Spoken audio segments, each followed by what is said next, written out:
The most serious threat to Rome's rise to empire, Carthage was once among the great civilizations of the Mediterranean world. The best known and most successful Phoenician colony, Carthage took up the mantle of leadership when the Phoenician cities of the Levant lost their independence. Punic civilization achieved prosperity and power, producing many of antiquity's greatest explorers and one of history's greatest generals. The Carthaginians are also responsible for, allegedly, performing human sacrifices, and also for teaching the Romans the time-honored Assyrian practice of crucifixion.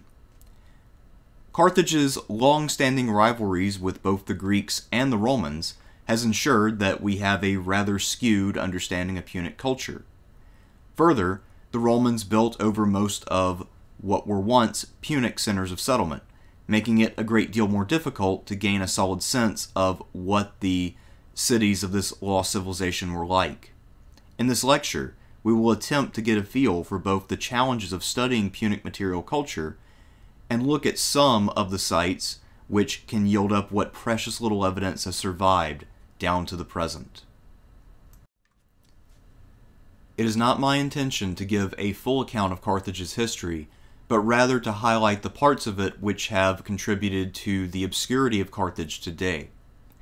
Carthage first came into the Western historical tradition due to its wars with the Greeks of Sicily. These wars went back and forth, there were many turns of fortune, there were several cities destroyed, and these wars lasted for about 3 centuries or so. Needless to say, that left some hurt feelings, and because the Greeks like to write a great deal of history, and a good deal of that has survived, a whole lot of what we know about Carthage's culture ultimately owes to this prolonged contact and conflict in Sicily. During the First Punic War, Rome ended this clash of the Greeks and Carthaginians, and ultimately deprived Carthage of Sicily, which was one of the main sources of wealth and agriculture for the Carthaginian civilization. Slightly after the First Punic War, and circumstances we'll cover in a bit more detail later on, they also took away Sardinia, which was actually the area where the Carthaginians had planted the most colonists. During the Second Punic War, or I should say in the lead-up to the Second Punic War, the Carthaginians first colonized Spain, and then built up an army that Hannibal led into Italy. Hannibal nearly undid the Roman order in Italy, inflicting some massive and famous defeats such as Cannae, so he effectively became the boogeyman of Roman history, although to be fair, he is someone who was rather admired in a certain begrudging manner. After Rome acquired Spain, which was basically an area Carthage had acquired in order to pay off its war debt and ultimately gain revenge, the colonization efforts that Carthage made mostly just ended up benefiting the Romans. They built on and built over what the Carthaginians put there. During the 2nd century, one of the rallying cries in Rome that was used to kind of paper over some internal divisions and some developing domestic difficulties was the slogan pioneered by Cato the Elder, Carthago Delenda Est, Carthage must be destroyed. He would end every speech with those words, even speeches on, say, sumptuary laws, laws designed to limit the kinds of dress and jewelry that women could wear, for instance. So this eventually became a policy of Rome, and they actually fought a war against Carthage and completely destroyed it in the year 146 BCE. The surviving 50,000 or so Carthaginians were taken into slavery, and by and large their culture was kind of wiped from the face of the earth. Now, not systematically, there were still a few Punic cities around, and we still have knowledge of, say, the Phoenician language and things of that nature, but the primary center of Carthaginian civilization was destroyed. This also means that we don't have any surviving text from Carthaginian writers, whether those be in the original Phoenician or in translation. So basically all we have about Carthage are strong negative traditions from the Greeks and Romans, and because of that, we can't really rely that much on the literary tradition when it comes to trying to see the world from a Carthaginian perspective. It's also very difficult to get a material perspective on the Carthaginians because the Romans had a bad habit of building over the cities of the people that they conquered. But let's look at what evidence is available. We'll start first with how Carthage came into existence, and then work our way through the different areas of Punic activity. And just so we're completely clear, Punic is the adjective which describes the Carthaginians and their civilization. While we don't know all that much about Carthage's own self-perception, we do know the story that they told about their origins. In 814, Tyre was racked with political strife. The reigning king had killed his brother-in-law, and his sister, the widow Princess Alyssa, decided that it was best for her to gather her supporters and leave, lest the siblings should fight a civil war. And so, Carthage, or the new city, was founded.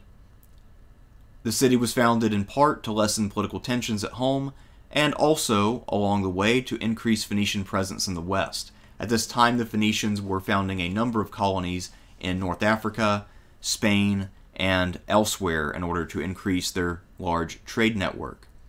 The city was founded near Utica, which was another Phoenician colony, but over time it would actually come to overtake it.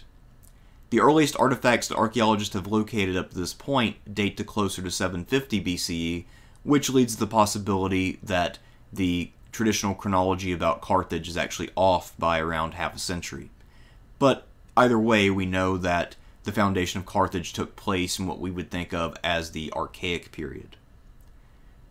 One interesting thing about the site of Carthage is that despite being on a flat coastal plain, Carthage was very easy to defend. And the reason for that is that it was built on a foundation of sandstone. So you could quarry good rock for building walls right there on the site. So unlike, say, the cities of Mesopotamia, which had to rely upon mud brick, or they would have to ship stone down the Tigris or Euphrates, at Carthage, you could actually build the fortifications right there out of materials on hand, and you would have a formidable set of walls. Carthage also is located in a part of what is now Tunisia, which has exceedingly fertile farmland. So Carthage quickly flourished and grew to great prosperity, overtaking Utica and a lot of the other Western Phoenician settlements in both population and wealth. After they constructed a fleet and began to really get more involved in Western affairs, they would quickly come to flourish and to predominate over their fellow Phoenicians. Once Carthage became the predominant power among the Phoenicians of the West and began to vie for control of Sicily, Greek authors began to investigate Punic culture and history. Aristotle's Politics briefly discusses Carthage's institutions. Polybius, a political prisoner of the Romans, ended up writing a history to explain why the Romans had risen to greatness. Not only did Polybius possess a strong interest in institutions, but he also was present in the Roman camp as an eyewitness when Carthage was destroyed in 146.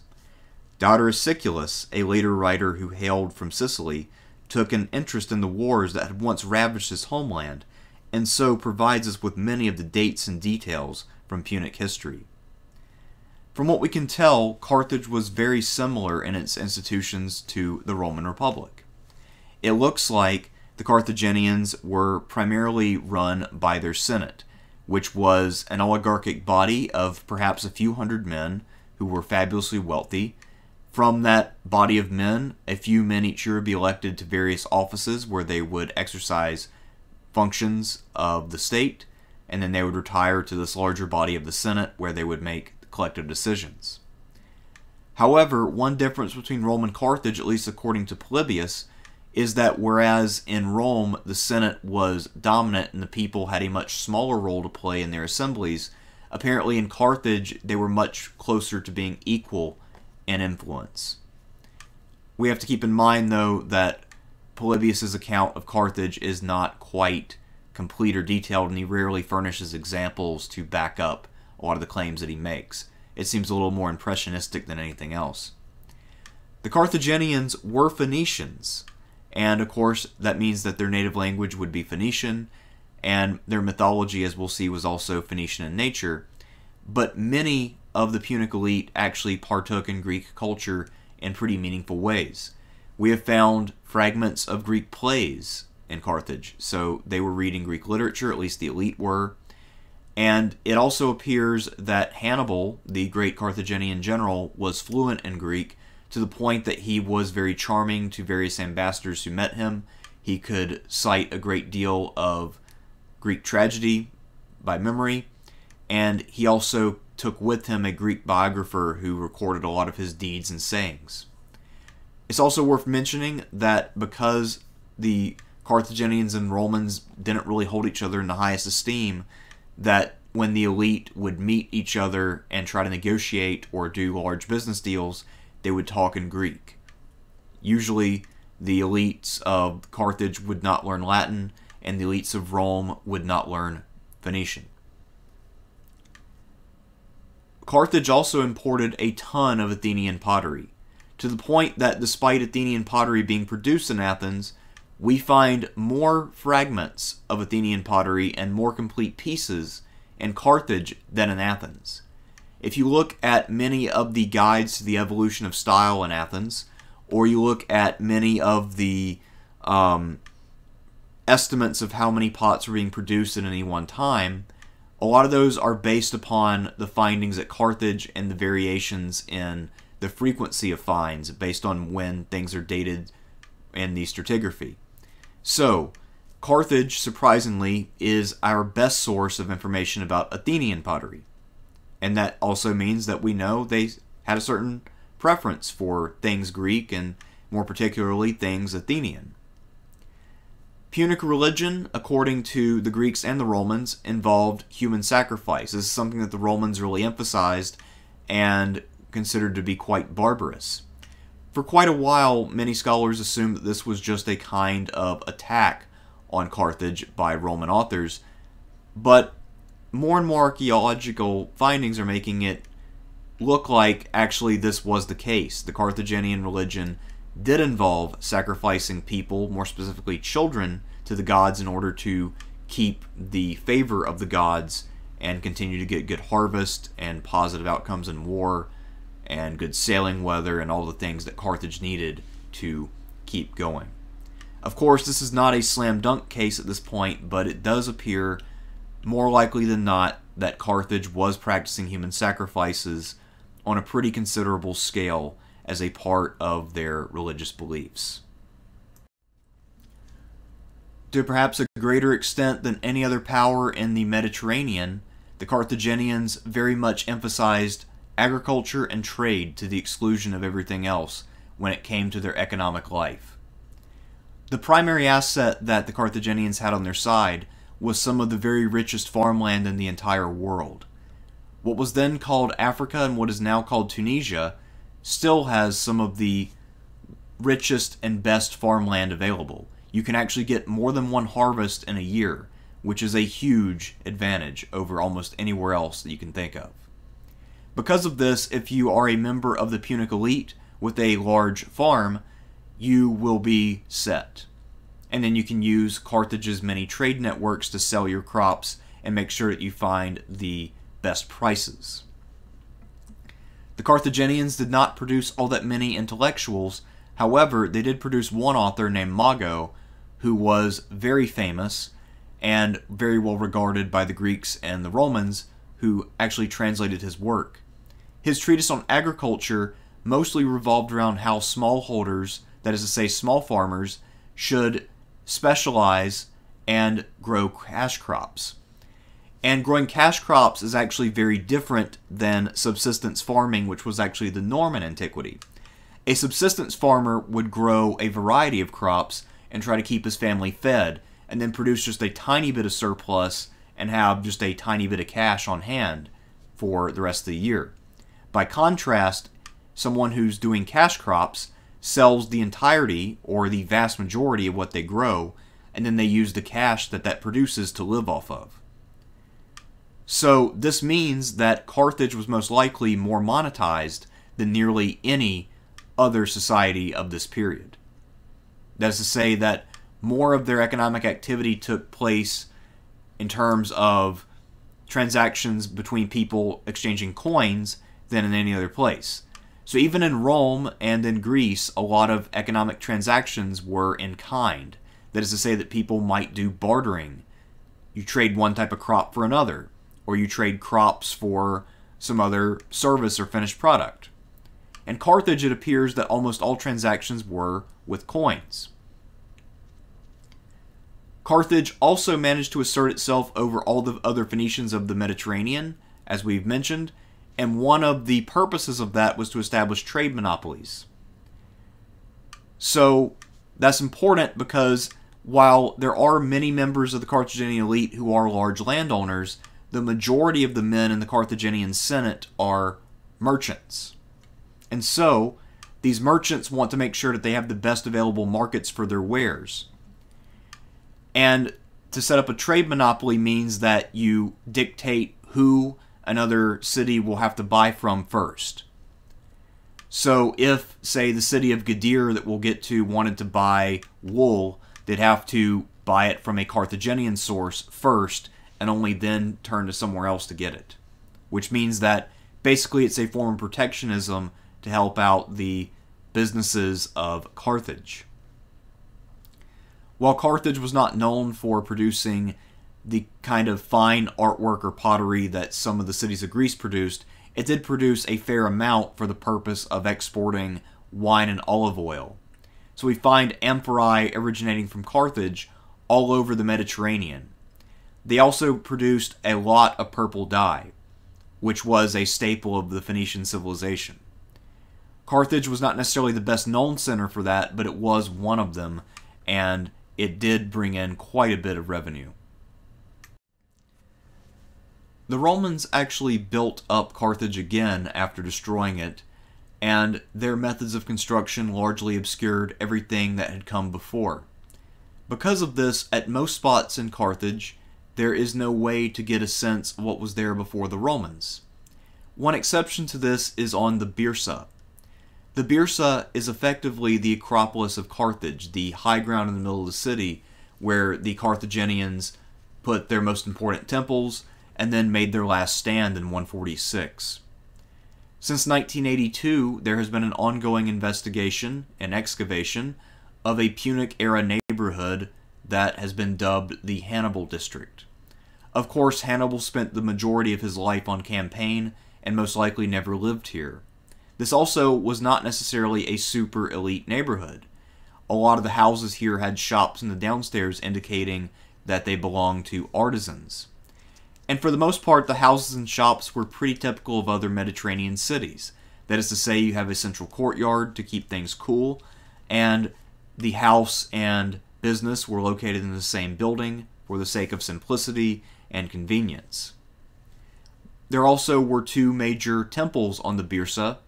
The Temple of Tanit, who is the patron goddess of the city. This was on the lower summit facing the sea, and on the higher summit was the Temple of Eshmun, a healing god, and this was actually the site of the very last stand of the Carthaginians in 146. Their last general took refuge here with his survivors, and here he surrendered to the Romans, only for his wife, who was ashamed of his cowardice, to take his small children in her arms and leap to the family's doom. A lot of the original layout of the Punic city can't even be discovered, much less a lot of the detailed buildings, so really the Hannibal district is most what we have of ancient Carthage, and like I said, a lot of those houses are not super distinctive. As for the two temples, the ones of Tanit and Eshmun, we don't have much of those either because the Romans built up their own temples, and so we can only kind of guess what these might have been like in their heyday. The most impressive part of Carthage physically, and this seems to have been more or less the universal consensus among visitors to the city, was the harbor at Carthage. There was a rectangular commercial harbor on the exterior, and then a round military harbor behind it, capable of housing up to about 220 warships. To get a harbor in that shape would require a considerable amount of engineering, and so this is where the Carthaginians really put their ingenuity and engineering skills to work. This would make the Punic harbor fairly comparable to something like the Piraeus in terms of its complexity.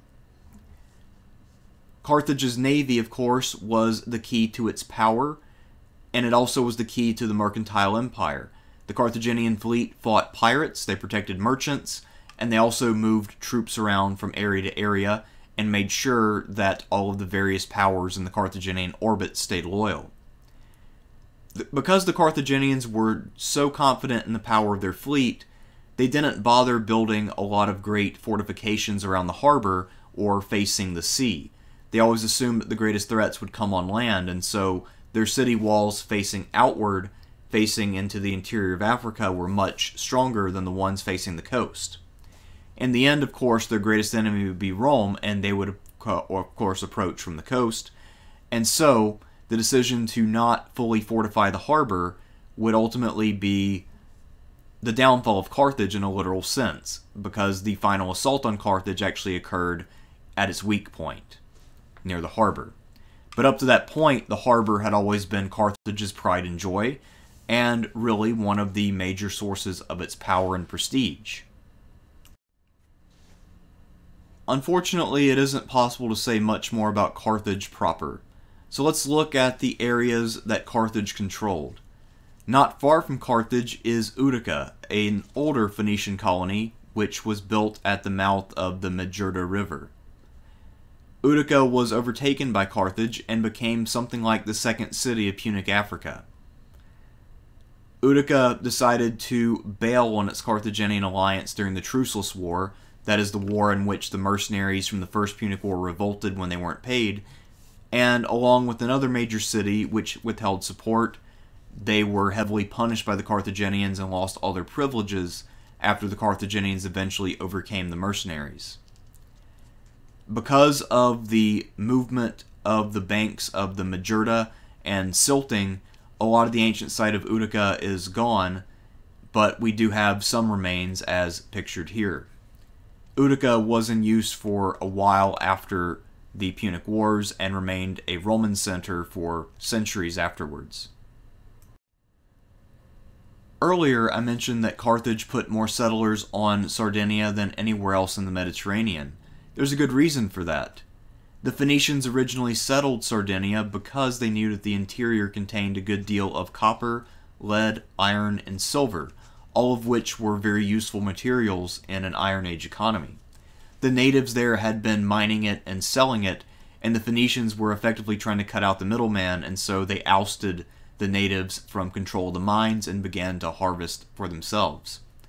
Once Carthage became the hegemon of the Phoenicians of the West, they took direct control over operations on Sardinia and put more settlers there to make sure that Sardinia was a Carthaginian area. So, if we're looking for specifically Carthaginian centers of settlement, our best place to look is actually in Sardinia, since, of course, Carthage itself was destroyed. Rome later seized the island arbitrarily during the Truceless War, when they pretended that a Carthaginian relief force being intended for Sardinia to put down a revolt was actually an act of aggression against Rome. So the Romans took the island, and this was a major source of provocation during the Second Punic War. And by the way, in the immediate aftermath of the Battle of Cannae, when the Carthaginians held the initiative and could make any move that they wanted, one of the first things that the home government at Carthage decided to do was to mount an expedition to Sardinia to try to liberate the island. That failed ultimately. But this shows you exactly how important Sardinia was to Carthage, both in terms of it being a place that they found desirable and a place that was vital to their economy. In many ways, Sardinia was a mini Spain in terms of what it had to offer, but unlike Spain, there weren't nearly as many powerful hostile tribes, and there wasn't as much mountainous terrain to get in the way.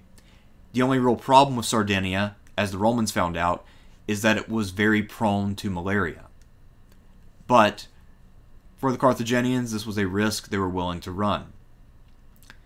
At least one of the Punic cities on Sardinia, a city named Nora, flourished for centuries and actually seems to have retained some of its Punic identity for a very long period of time. So the temple remains featured here seem to have been Punic in origin rather than, say, Greek or Roman. Despite the long Carthaginian presence in Sicily, the vast majority of what we can find here is either Greek or Roman. However, there is still some Phoenician and Punic presence to be found. There was a Phoenician colony at Macha which was destroyed, and then the Carthaginians came in to help the locals resettle at a place called Lilybaeum. Lilybaeum then went on to become the major Punic center on the southwest corner of the island, and it would be the last major stronghold of the Carthaginians in Sicily. This would be the place where Hamilcar Barca, the father of Hannibal, would make his name by holding off the Romans for several years. Another major center of Punic power was Eryx. This was a native settlement founded by a local tribe called the Elami, who Hellenized, that is to say they became Greek or Greek-like, before finally becoming allies of Carthage and hosting Carthaginian soldiers. After the Roman conquest of Sicily, Lilybaeum went on to become something of a resort town for wealthy Romans. And actually some of the surviving streets of Lilybaeum are lined with the remains of ancient mansions.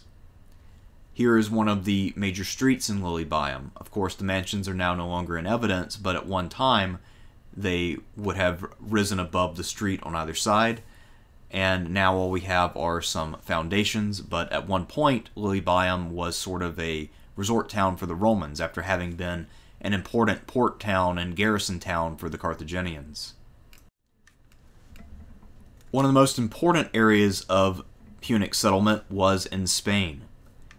There had been Phoenician colonies here for a while due to the material wealth of Spain, but it's only after the First Punic War and the Truceless War when the Carthaginians are really looking for a place where they can get rich quick, and so they decide to go to Spain in force under the leadership of the Byrsa family.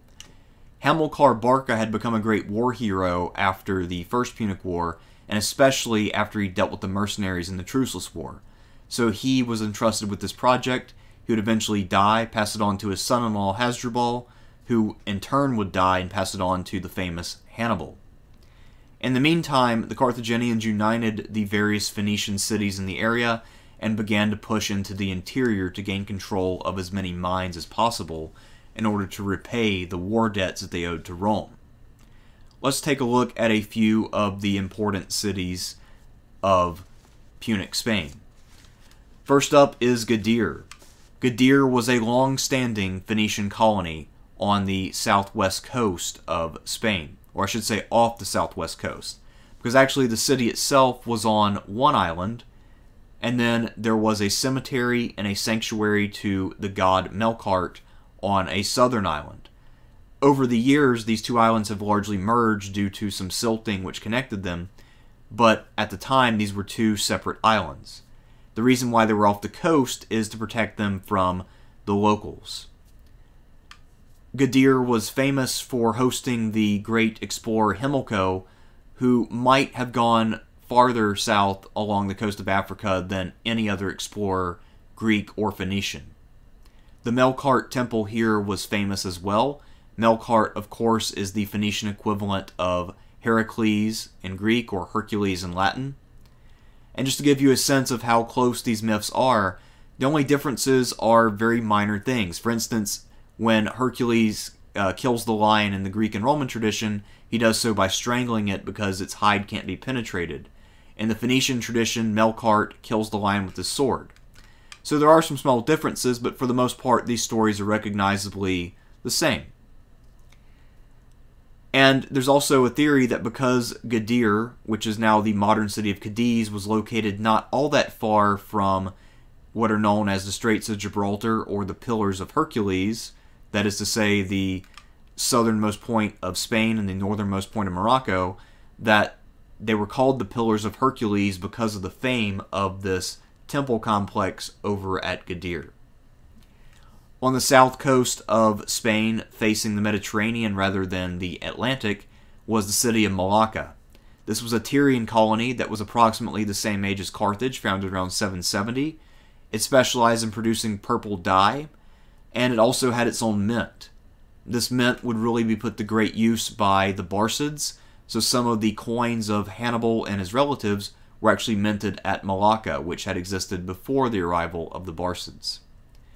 However, we don't really have a lot of findings from Malacca because, as with many cities built at the mouth of a river, it has been silted over, and so we can't really recover very many material remains from Malacca.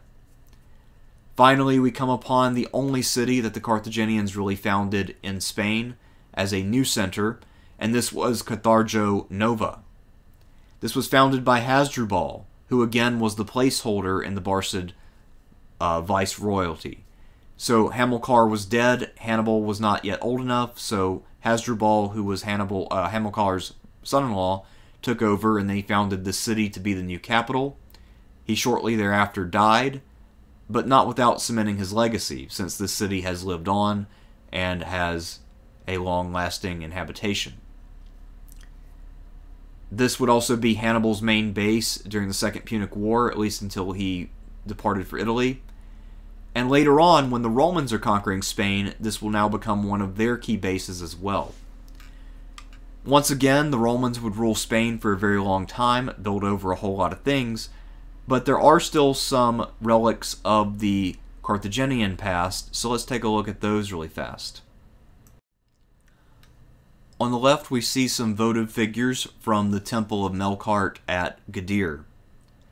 These figures would have been used in a number of ceremonies, and they have long outlasted the temple itself. On the right, we see some surviving walls from Carthago Nova. These walls are being preserved in an interior area in order to prevent them from being damaged by the weather. And you can see that these walls look fairly modern in terms of how they're constructed. These appear to be original Punic foundations. The Romans didn't really have much to change about these walls, so they left them intact as is. And so the Romans actually ended up using fortifications that the Carthaginians had built and living with them for centuries. Also, by the way, fun side fact, we mentioned earlier that Carthage literally means new city in Phoenician. Well, Carthago Nova is actually just the Roman name for the city. The Carthaginians themselves just called it Carthage. And then the Romans decided to name it Carthago Nova. It's unclear if the Romans knew that they were naming it New Carthage, but I guess it is possible that Scipio Africanus or one of the other early Romans in Spain was just a huge fan of Futurama and so wanted to pay homage to New York. If we move south from Spain into Morocco, we find that there are more Phoenician settlements that are also important for the far-flung trade networks of the Carthaginians. Lixus is such a place. It was founded by the Phoenicians on the Atlantic coast of Morocco in the 8th century, and it came into the Carthaginian fold around the 6th century. Lixus was originally settled primarily because of its salt mines. Soon thereafter, the Carthaginians especially would begin to trade in West Africa, and Lixus then became an important waypoint. Apparently, there was enough trade between the Carthaginians and West Africa that Herodotus tells us about a method that they used to communicate in the absence of a shared language. Each side would go to a clearing and lay out their goods until they agreed upon a rate of exchange, where they would trade some finished products for others, and then sail back along the coast and bring the stuff back into the Mediterranean. For both the outgoing and return journeys, Lixus was very important. It's worth mentioning that sailing conditions in the Atlantic are much, much rougher than in the Mediterranean, and so having ports of call around was a great deal more important. And so Lixus, for that reason alone, had a great deal of significance. It's also one of a very small number of Phoenician colonies to be found that far south in Africa. There's only about 3 Phoenician colonies that were in the Punic orbit in Morocco and would have partaken in this kind of trade network directly. Much of what was built at Lixus was built after the Carthaginians were destroyed and the city passed into the hands of first the Mauritanian kingdom and later the Roman Empire. 2 of the biggest structures are Roman, and those are the bath there and the amphitheater. However, there are still some remains that are probably Punic, but they are rather small in nature. What's of more interest is just the existence of the city itself and the reach of Carthage's trade networks. So that is it for the material remains of Carthage. This hopefully has been a decent enough primer to give you an idea of what all is out there when it comes to the material culture of Carthage.